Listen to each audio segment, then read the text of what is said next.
2016 সালের 17 মার্চ আমার মাহফিল সাতক্ষীরা সার্কিট হাউসের পাশে রসুলপুর, চিনেন তো আপনারা? এখন যেটা বলছি আমার ঘটনা। ওখানে মাহফিল আলোচনা করলাম, দোয়ার মধ্যে সাইদি সাহেবের জন্য দোয়া করলাম। মঞ্চ থেকে নামার আগেই পুলিশ ঘিরে ফেলেছে। কমিটির লোকেরা আমাকে সেভ করার জন্য পাশের মসজিদের মধ্যে ঢুকাইছে। ঢুকানোর পরে তারা আমাকে ধরার জন্য মসজিদের মধ্যে জুতা পাই দিয়েই ঢুকেছে। তার ভিতরে একটা হিন্দু মহিলা এসআই, সেও জুতা পাই দিয়ে ঢুকেছে। কিছু ছেলেরা বলল, স্যার আপনি জুতাটা খুলে ঢুকেন। যে বলল তাকেও ধরে নিয়ে গেল। খালি মসজিদে জুতা খুলে ঢুকতে নিষেধ করেছে। গেলাম জেলখানায়, হাজতে গেলাম রাতের বেলা। ওসি সাহেব নাই, তখন ওসি ছিলেন ওসি এমদাদুল হক। ওখানে যাওয়ার পরে কিছুক্ষণ পরে একজন মানুষকে নিয়ে যাওয়া হলো, তার নাম হাফেজ শহীদুল ইসলাম।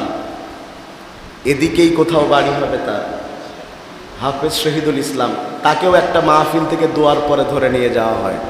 একটা মাদ্রাসার টিচার, ওনার ছেলে একটা বিদেশে থাকে, এদিকেই হবে। ওখানে আমাদের সাথে ওই সময় জেলে ছিল আপনাদেরই ঝাউডাঙ্গার কৃতি সন্তান সাইফুল্লাহ, চিনেন আপনারা? সাইফুল্লাহকে চিনেন তো আপনারা? আমরা একসাথেই জেলে ছিলাম। প্রিয় ভাইয়েরা আমার, গেলাম জেলখানায়, ওনাকে নিয়ে যাওয়া হলো শহীদুল্লাহ সাহেবকে। কিছুক্ষণ পরে উনি আমাদের আপনাদের এই যে সিটি কলেজেই কোনো একটা কর্মচারী হবে অথবা টিচার পোস্ট হবে, চাকরি করতেন। ওনার ছেলে একটা, ওনার জামাই একটা উকিল, উনিও জামাত ইসলামের দায়িত্বশীল ছিলেন, নামটা ভুলে গেছি আমি। উনি আসলেন। কিছুক্ষণ পরে আরো অনেক আসামিকে আনা হলো, হিরোইন ঘট্টর ধরে আনা হলো। রাতের বেলা থাকলাম। সকালবেলা ওসি সাহেব এসে জোরে চিৎকার মারছার বলছে, কুত্তার বাচ্চাগুলোরে নিয়ে আয়। আমাদেরকে হাজত থেকে বের করে নিয়ে যাওয়া হলো। এই যাদের নাম বললাম 3-4 জন আমাদের সহ নিয়ে যাওয়া হলো। আমার মামলার বাদী হলো এই সাতক্ষীরার কুখ্যাত বদমায়েশ আবু আহমেদ। সেই মামলায় মুহাদ্দিস আব্দুল খালেক সাহেব আসেন। যে মামলায় আমাদের দুটো মামলা, একটা মামলার মধ্যে মুহাদ্দিস আব্দুল খালেক সাহেব আসামি, আপনাদের সাতক্ষীরায়। ওটাই ওনাকে বলছিলাম যে আপনার সাথে আমার দেখা হয়েছে কোর্টে কয়েকবার মামলার কারণে। ওটার মধ্যে নিয়ে যেই ঘটনা ঘটালো, ওখানে আমি গিয়েছি, আমার পরে প্রচন্ড রাগ।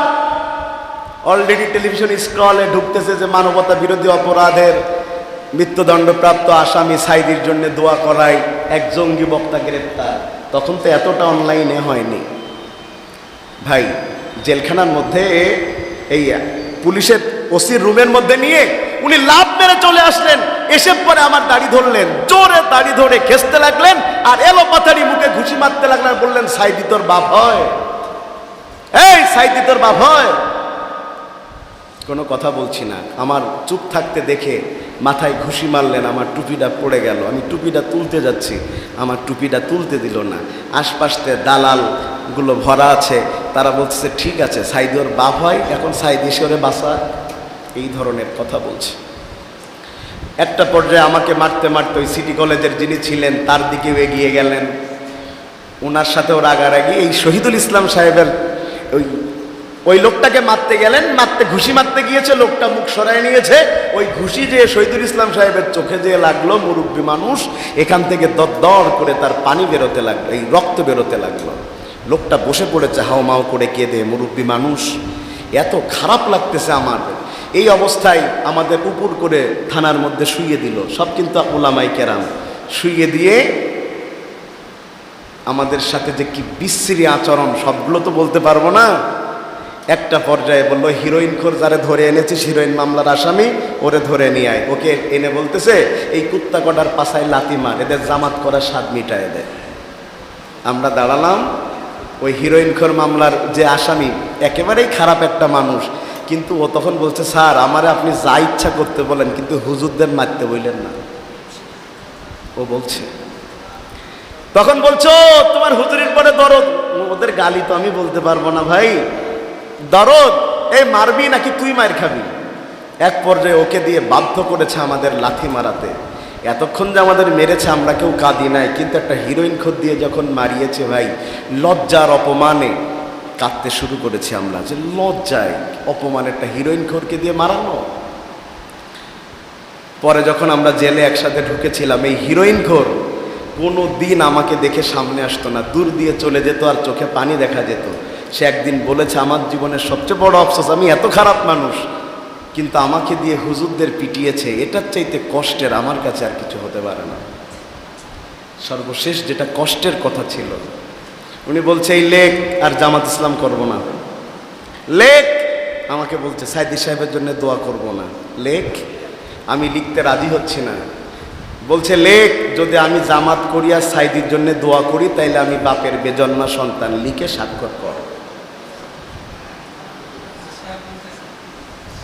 ওসি সাহেব এমদাদুল হক বলতেছে, নাম বলছি আপনাদের, এমদাদুল হক। আমি এতক্ষণ চুপচাপ ছিলাম, আমি ভেউ ভেউ করে কেঁদে উঠে বলছি, স্যার আপনি আমাকে মেরে ফেললেন, এই কথাটা বলেন না। আমরা বুঝে শুনে দিনে এসেছি, আপনি হয়তো দিন বুঝেননি। বলেছি আবার মাস শুরু, ওই লেখাটা তার মধ্যে জিদ চেপেছে যে ওই সাইদি সাহেবকে নিয়ে দোয়া করব না, জামাত ইসলামীকে নিয়ে কথা বলবো না, তার জিদ চেপেছে, সে খুব জোর করেছে, শেষ পর্যন্ত বলাতে পারে নাই। এরপরে আমার যারা লোকজন ছিল তারা ফোন টোন দিয়ে চলে এসেছে, তারপরে আর কিছু বলতে পারে নাই, মামলা দিয়ে জেলের মধ্যে পাঠিয়ে দিয়েছে। আপনারা যারা আমাকে এই গল্প শোনান, এই 1-1.5-2 মাসের মাথায় যে আগের সরকার ভালো ছিল, যারা এই গল্প আমাকে শোনান তাদেরকে আমি বলতে চাই, যারা বলে আগের সরকার ভালো ছিল মাত্র 2 মাসের ব্যবধানে, যেই সরকার আল্লামা সাঈদীকে হত্যা করেছে, শাপলা চত্বরে হাজারো আলেমদেরকে হত্যা করেছে, আবু সাঈদকে হত্যা করেছে, ওই সরকারকে যারা এই সরকারের চেয়ে ভালো বলে বিশ্বাস করেন, ওরা জানোয়ার ছাড়া মানুষ হতে পারে না।